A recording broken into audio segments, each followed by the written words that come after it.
Hi, everybody. Welcome to Unapologetic Radio, where I share my thoughts and opinions on things. Please remember that. If you do not like my show, please move on. If you like my show, hit the like button and subscribe so that you will receive the notifications of any new shows. If you like my show and you would like to support, my Cash App is in the description.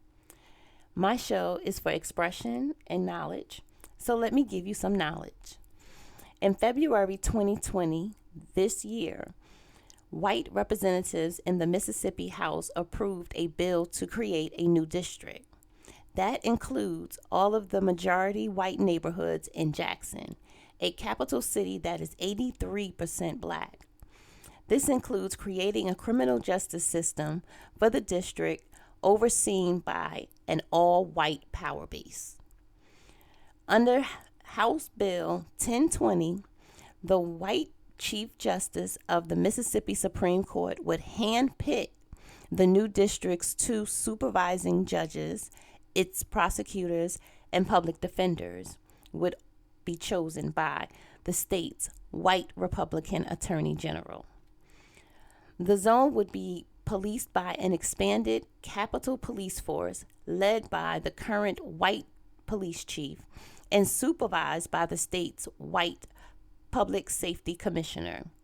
Because all the district's officers would be appointed instead of elected, Jackson's minority black citizens would have no voting rights on this matter, making it Mississippi's only jurisdiction where, according to the ACLU, unelected judges and prosecutors have jurisdiction over criminals and civil law matters, although 12% of black people's sales taxes would be redirected to help pay for this all. Now, they have no say in voting matters. Jackson Mayor Chowi Atar Lumumba was quoted saying, after the bill cleared the House, it's oppressive because it strips the rights of black folks to vote. It's oppressive because it puts a military force over people that have no accountability to them. It's oppressive because there will be judges who will determine sentences over people's lives. It's oppressive because it redirects their tax dollars to something they don't endorse nor believe in. Now, the tax thing is a whole nother thing because we paid our debt years ago and we should not be paying taxes, but that's for another show. So let me bring the millennials up to date because y'all wild asses have a lot to do with the government trying to readapt slavery. But I'm not going to put it all on the millennials because the black man is another reason why they're trying to bring back slavery as well. Yes, the ignorance of these two groups of people are amazing. They are off the charts right now. Let me give you a few reasons why, and please check the statistics before you get all upset as if I care. Remember, I have freedom of speech, and when I say millennials, I mean all races. Violence by the hands of so many millennials and black men, the gang banging by the millennials and black men, the disrespect by the millennials and black men. Millennials and black men tear down our neighborhoods and put fear in people. Hell, they tear down their own neighborhoods and they tear down the white neighborhoods too with littering and loitering and just being hostile when spoken to. There are just so many reasons I think it has become the priority of the government. Hit that like button and share this video. Now, you know the government needs that tough black energy for their agenda. After all, America was made and built by the black people, while the whites was locked in their caves. But that story is for another show. I'm doing my research. White people invented the word manipulation and Jim Crow. So let me teach you millennials about this jerk called Jim Crow.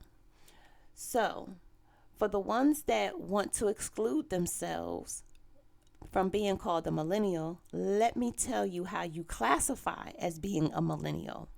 Millennials were born between the years of 1981 and 1996. I'll repeat that. Millennials were born between 1981 and 1996. If you were born between those years, this video applies to you as well because you need to know.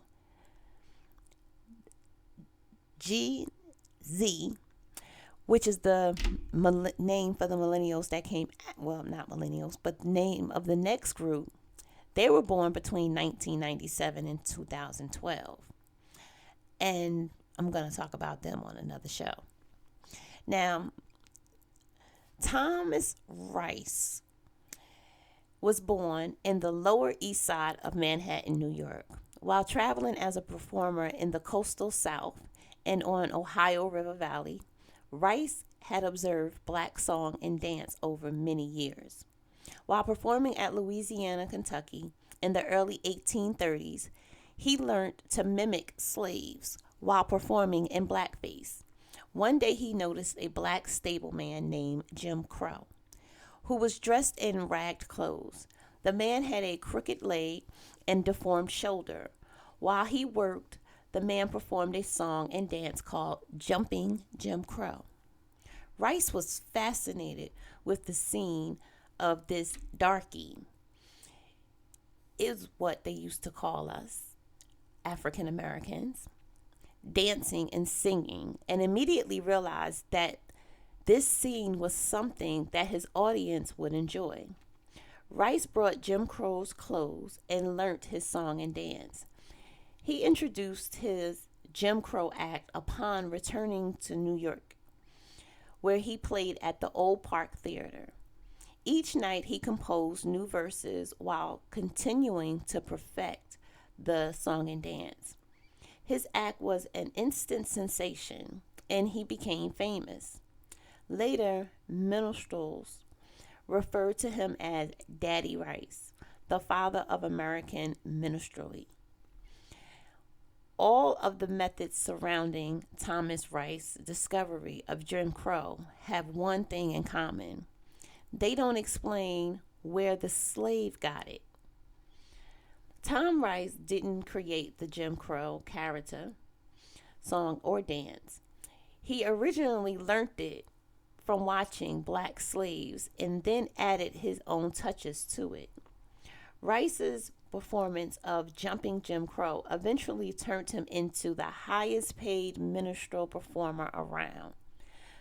And by 1838, the Boston Post reported that the two most popular characters in the world at the present time are Queen Victoria and Jim Crow.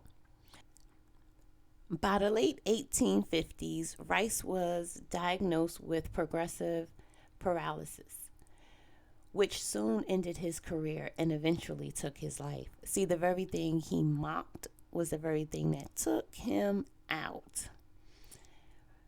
Paralysis is the loss of the ability to move some or all of your body. Good for his ass, dying a slow, miserable death. Good for his ass. Anyway,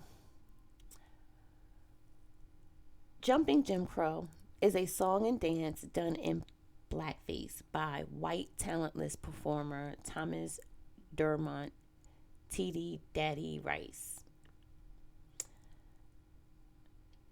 He portrayed the Jim Crow character principally as a dim-witty buffoon, building on and heightening contemporary negative stereotypes of African Americans.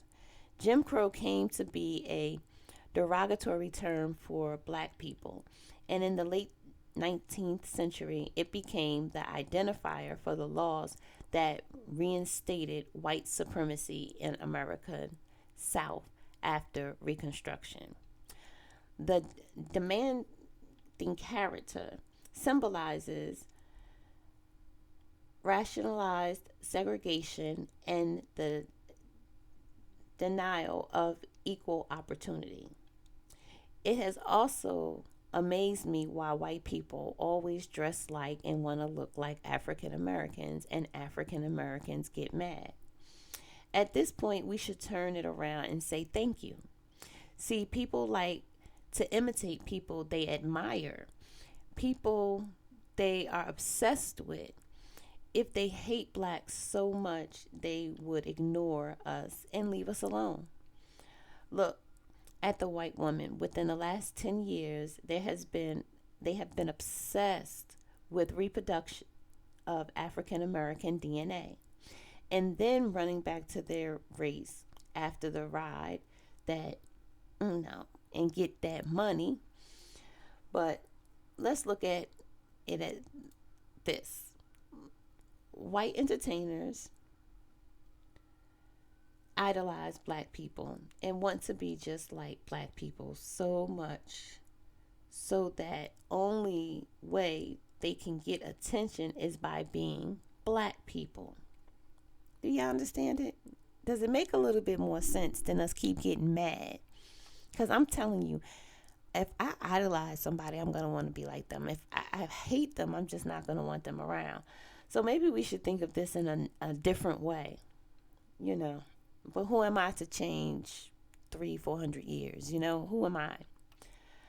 Um, these shows was called minstrel shows, which means an entertainer initially in medieval Europe. It originally describes any type of entertainer, such as a musician, juggler, acrobat, singer, or fool. Later, from the 16th century, it came to mean a specialist entertainer who sang songs and played musical instruments. But nowhere in there was the word black or nigga. Do you see how society plays us? From the post Civil War era until 1968, it was meant to moralize African Americans by denying them the right to vote, hold jobs, get an education, or other opportunities. Those who attempted to defy Jim Crow laws often faced arrest, fines, jail time, violence, and death. In this time era, 1830s to the early 1900s, the performers, their faces artificially blackened, played the roles of ignorant, lazy, joyous blacks. Audience roared with laughter. Thomas Dormant Rice is known as the father of this. But let me describe the dumbness of this. Sidebar. If you want to support my channel, my Cash App is in the description. The more you support, the more I can put out more shows. So, when performing, white performers use burnt chalk or grease paint or shoe polish to darken their skin, and red and white makeup to aggravate their lips.